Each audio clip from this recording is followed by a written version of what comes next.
Hello guys, in this video we are going to go over um, the elevated or running as an elevator user or as an admin user in Empire, because right now our current agent it has admin access, but it's not running as an elevator. And how do you know that? If you go to agents, you're going to see that this one is not running as an elevated, because you can tell by whenever you're running as an elevated um, as an elevator account or as an admin account, you're going to have an asterisk at the beginning, and then you're going to have the username.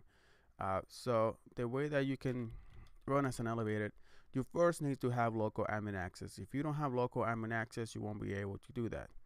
So we first need to interact with that agent, right? And then if you type help from here, the way that you can elevate it is by running the bypass UAC. And this one is going to run the bypass UAC, spawning a new high integrity agent for listener. So the way that you do that is by doing a bypass, and then you want to specify the listener where you want to do the bypass UAC, and there we go. So this one is going to basically spawn another or a new agent. So if I go and do list, it's a list Raba Empire. Let's go ahead and go back. We need to get out of this one, and then you can list. And then from here you can see that we have another one. We have a new one now, and you can see that it has an asterisk, and therefore this one is running as an elevated. So I want to go ahead and rename this to, we're going to rename this guy to, let's just call it like Raba, or let's just call it admin student or whatever. And if we go to list, you can see it in there that it was renamed. Awesome. So now we can interact with that new shell admin stud or student. And if we do help, some of the commands or some of the modules we're going to be able to run, or you're going to be able to run all the modules now, because we are running as an elevator account, right? And the way that you can verify it, if we have admin access, is by doing a shell. And shell is going to run a task. It's going to task an agent to use the shell command. So the CMD. So if we do now a shell, then net local group administrators to see who is in the administrators group. You are going to see that Raba is in there, and that's why we were able to do the bypass UAC. If you're not in the local administrator, you won't be able to do that. So now what can you do with this new shell? Well, one of the things that you could do is, if you do use module, double space, then you can see whatever has an asterisk in there, it means that you are going to be able to run it now, because those needs to be run as an elevator account or as an admin account. So whenever you see an asterisk, it means that you need to run those as an elevator account. You can see that almost most of the Mimikatz needs to be run as a elevator account. So what we're going to be doing now, since we have elevator account, we are going to do a LSA dump. So we are going to use module LSA dump, paste it in here. Info, see if we need to specify anything. We do not. Let's go ahead and run it. You can either do a run or execute. It doesn't really matter. It does the same, just like for Metasploit the same. You can either do run or execute.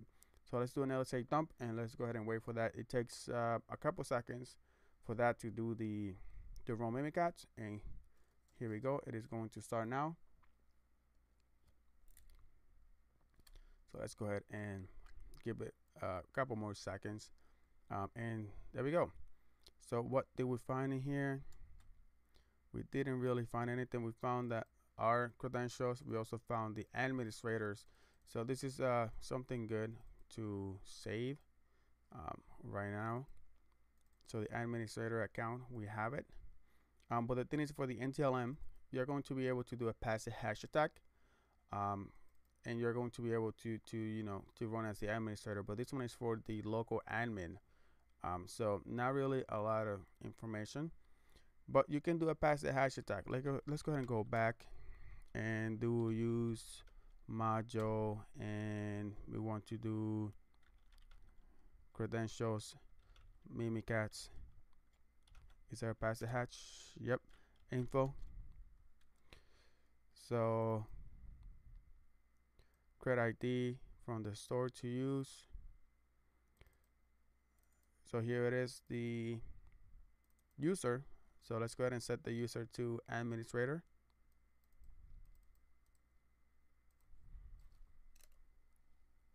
So we are going to do set user administrator, and then we are going to set the NTLM to whatever this NTLM is over here. But the thing with this, it's not really persistent, because whenever the administrator changes the password, the NTLM is also going to change. Something to keep in mind. There we go. So awesome. Let's go ahead and see what happens over here. Running the task. All right. Is he going to, let's go ahead and give it a couple more seconds, and let's see what else we can run over here. Elevate it. You know, you can do golden tickets attack. You can do this is sync from here. There's a lot of stuff that you're able to do. Golden tickets, logon passwords. We can execute this and see what we can find. And pass the hash. Missing argument, the domain. So for the domain, this one is going to be a local administrator. So set domain, and it is student SRV, I believe, run. Or what if maybe we could specify like local host or something. Let's see. So it is running. Let's go ahead and pause this video.